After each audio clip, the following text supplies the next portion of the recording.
Assalamualaikum warahmatullahi wabarakatuh. Kami dari kelompok 4 akan membahas tentang standar akuntansi pemerintahan atau akrobasis. Baiklah, saya Firanu Zayuda, kemudian teman-teman saya yang bernama Yunda Andari, Berliana Hutayan, Cut Fatima, Febi Aldania, Firda Syafira, dan Putri Wulandari. Pengertian standar akuntansi pemerintahan. Standar akuntansi pemerintahan atau disebut dengan SAP ditetapkan dengan Peraturan Pemerintah Nomor 71 Tahun 2010 sebagai pengganti Peraturan Pemerintah Nomor 24 Tahun 2005. SAP dinyatakan dalam bentuk Pernyataan Standar Akuntansi Pemerintahan atau PSAP, dilengkapi dengan pengantar standar akuntansi pemerintahan dan disusun mengacu kepada kerangka konseptual akuntansi pemerintahan. SAP adalah suatu aturan atau standar yang digunakan sebagai acuan dalam menyusun laporan keuangan pemerintah, baik pemerintah pusat maupun pemerintah daerah.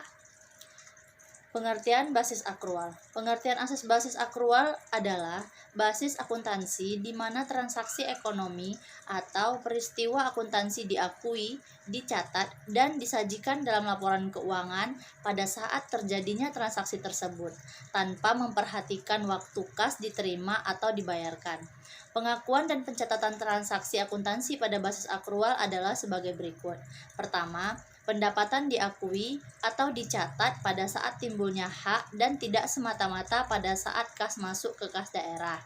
Yang kedua, belanja diakui atau dicatat pada saat timbulnya kewajiban atau tidak selalu pada saat kas keluar dari kas daerah. Yang ketiga, aset diakui pada saat potensi ekonomi masa depan diperoleh dan mempunyai nilai yang dapat diukur dengan andal. Yang terakhir, kewajiban diakui pada saat dana pinjaman diterima atau pada saat kewajiban timbul. Baik, selanjutnya adalah penerapan akuntansi berbasis akrual di Indonesia. Pada tahun 2010, pengumpulan informasi, menyiapkan, dan menetapkan standar akuntansi pemerintah berbasis akrual. Pada tahun 2011, menyiapkan peraturan dan kebijakan serta menyusun proses sistem akuntansi untuk penerapan akuntansi berbasis akrual.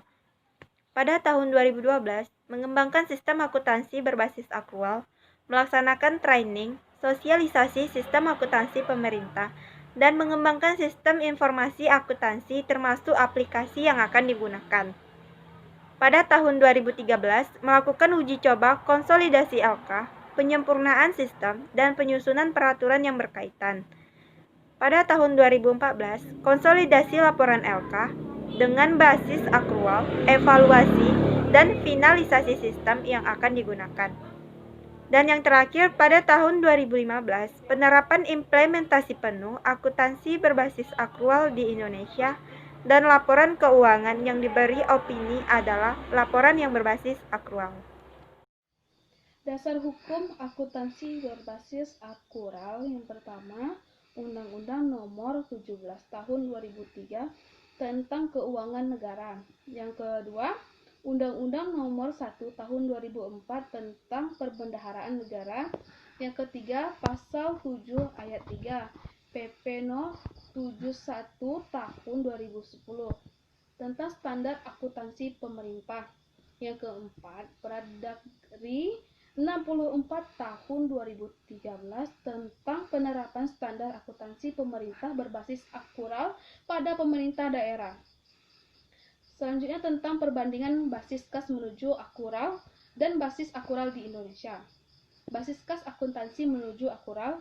Basis akuntansi ini merupakan suatu pendekatan unik yang dikembangkan oleh Indonesia untuk dapat menyajikan 4 laporan keuangan pokok yang diamanatkan UU dan disesuaikan dengan kondisi, peraturan, sistem, saran, dan prasarana, serta SDM.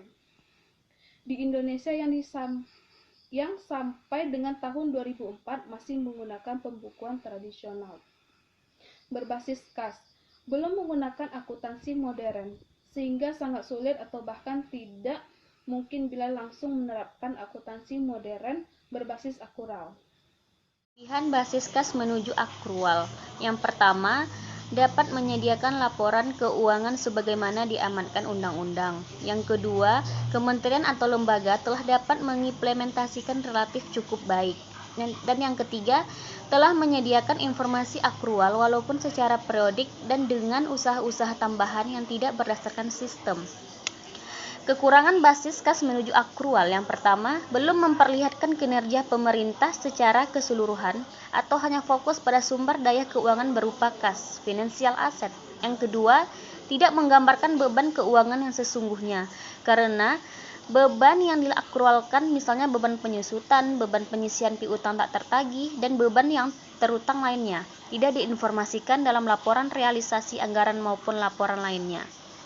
Yang ketiga, kurang memberikan jejak atas perubahan nilai ekuitas pemerintah, karena setiap transaksi terkait aset dan kewajiban akan langsung membebani ekuitas. Dan yang terakhir, hanya memberikan gambaran parsial, bukan menyeluruh tentang keuangan negara sesuai maksud Undang-Undang 17 tahun 2003. Informasi akrual hanya dapat disajikan secara periodik, yaitu pada saat pelaporan atau semester dan tahunan bila sewaktu-waktu dibutuhkan. Selanjutnya, manfaat basis akrual. Yang pertama, menunjukkan bagaimana pemerintah membiayai aktivitasnya dan memenuhi kebutuhan dananya. Yang kedua, memungkinkan pengguna laporan untuk mengevaluasi kemampuan pemerintah saat ini untuk membiayai aktivitasnya dan memenuhi kewajiban-kewajibannya. Yang ketiga, menunjukkan posisi keuangan pemerintah dan perubahan posisi keuangannya. Dan yang terakhir, memberikan kesempatan pada pemerintah untuk menunjukkan keberhasilan pengelolaan sumber daya yang dikelolanya dan bermanfaat untuk mengevaluasi kinerja pemerintah dalam hal efisiensi dan efektivitas penggunaan sumber daya. Peluang basis akrual di Indonesia. Dalam penerapan akuntansi berbasis akrual, pemerintah memiliki peluang antara lain sebagai berikut. Yang pertama, amanat Undang-Undang Nomor 17 Tahun 2003 dan Undang-Undang Nomor 1 Tahun 2004, serta rekomendasi BPK dalam penerapan akuntansi berbasis akrual. Kedua, komitmen yang tinggi dari pimpinan penyelenggaraan negara. Yang ketiga, pengalaman dalam mengembangkan dan menyusun sistem akuntansi dan aplikasi laporan keuangan berbasis kas menuju akrual.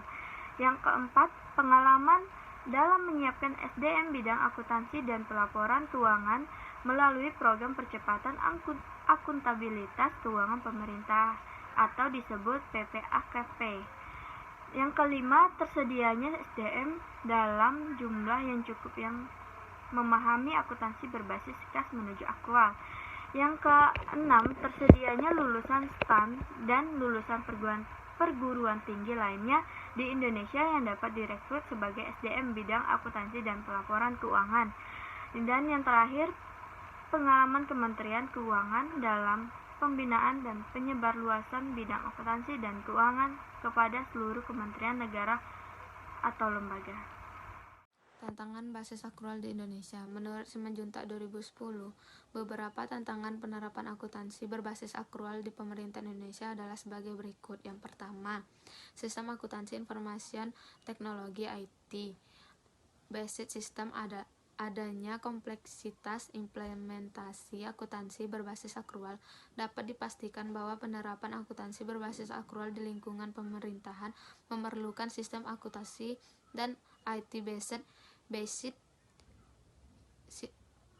sistem yang lebih rumit. Selain itu, perlu juga dibangun sistem pengendalian internal yang memadai untuk memberikan keyakinan memadai atas tercapainya tujuan organisasi melalui kegiatan yang efektif dan efisien. Keandalan pelaporan keuangan, pengamanan aset negara, dan ketaatan terhadap peraturan perundang-undangan. Yang kedua, komitmen dari pimpinan dukungan yang kuat dari pimpinan merupakan kunci keberhasilan dari suatu perubahan. Salah satu penyebab kelemahan penyusunan laporan keuangan pada beberapa kementerian atau lembaga adalah lemahnya komitmen pimpinan suatu kerja, khususnya Satuan Kerja Perangkat Daerah atau SKPD, menerima dana dekonsentrasi atau tugas pembantuan. Kejelasan perundang-undangan mendorong penerapan akuntansi pemerintahan dan memberikan dukungan yang kuat bagi para pimpinan kementerian atau lembaga di pusat maupun gubernur, bupati, wali kota di daerah. Baiklah, demikian presentasi dari kelompok kami. Apabila teman-teman ingin bertanya, dipersilahkan. Terima kasih.